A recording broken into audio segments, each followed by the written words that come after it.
Do you believe UAPs pose a potential threat to our national security?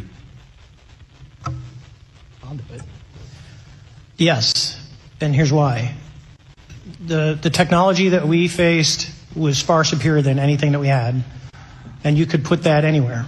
If you had one, you captured one, you reverse engineered it, you got it to work, you're talking something that can go into space, go someplace, drop down in a matter of seconds, do whatever it wants, and leave. And there's nothing we can do about it. Nothing.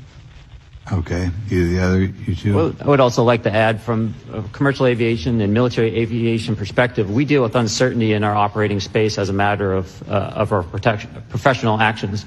Identifying friend from foe is very important to us.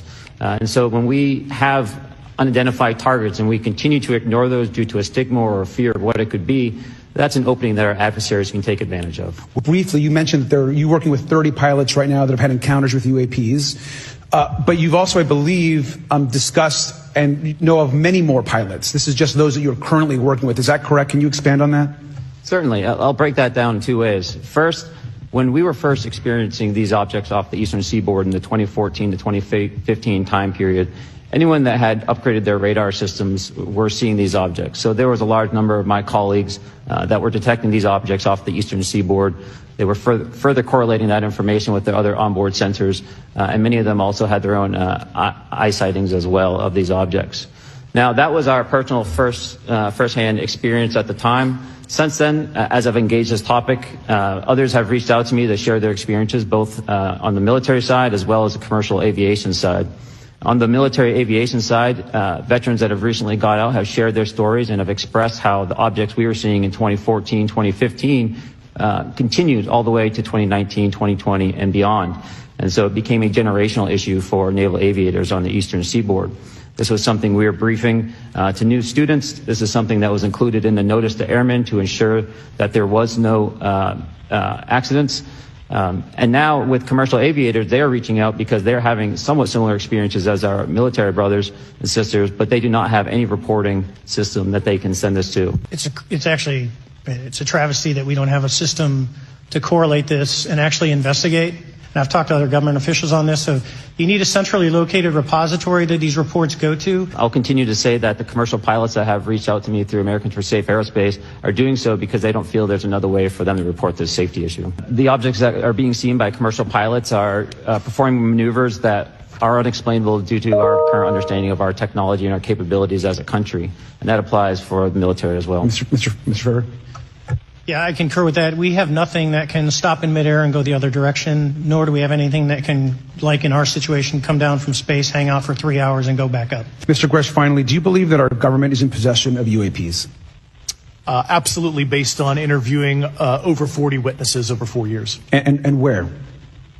I know the exact locations, and those locations were provided to the Inspector General and some of which to the intelligence committees. I actually had the people with the firsthand knowledge provide a protected disclosure to the Inspector General. Thank you. And Mr. Chairman, I would just say that I think that these questions are important questions, and I look forward to being involved in the process to get those answered. I know there'll be a lot of questions from other committee members, so I yield back. Again, I'd like to know, how do you know that these were not our aircraft? Some of the behaviors that we saw in a working area, we would see these objects being at 0.0 Mach, that's zero airspeed, over certain pieces of the ground. So what that means, just like a river, if you throw a bobber in, it's going to float downstream. These objects were staying completely stationary in Category 4 hurricane winds. These same objects would then accelerate to supersonic speeds, 1.1, 1.2 Mach, and they would do so in very erratic and quick behaviors that I don't have an explanation for. Mr. Favor, what astonished you the most about the flight capabilities of these Tic Tac, very briefly? The performance, absolute performance. It was. And you're not aware of any other objects that anybody in the world has in this world that has those capabilities? No, I think it's far beyond actually our material science that we currently possess. Thank you all very much. Have you faced any retaliation or reprisals for any of your testimony or anything on these lines? Yeah, I have to be careful what I say in detail because there is an open whistleblower reprisal investigation on my behalf, and I don't want to compromise that investigation. by providing anything that may help provide somebody information. But it was very brutal and very unfortunate, some of the tactics they used to hurt me both professionally and personally, to be quite frank. Yeah. Do you have any personal knowledge of people who have been harmed or injured in efforts to cover up or conceal these extraterrestrial technology? Yes. Anyone been murdered that you would think, that you know of or have heard of, I guess? I have to be careful asking that question. I directed people with that knowledge to the appropriate authorities. Are you aware of any of our enemies that have that capability? No. Are there common characteristics to the UAPs that have been cited by different pilots, and can you describe what the convergence of descriptions is? Certainly. We were primarily seeing dark gray or black cubes inside of a clear sphere. I'm sorry, dark gray or black cubes? Yes, inside of a clear sphere, where the apex or tips of the cube were touching the inside of that sphere. And that was primarily what was being reported when we were able to gain a visual tally of these objects. And that occurred over almost 8 years. And as far as I know, it's still occurring. And what is your general interpretation of these phenomena, or what is your current thinking of trying to make sense of them? Well, I'll say, I'm not like a UFO fanatic. It's not me.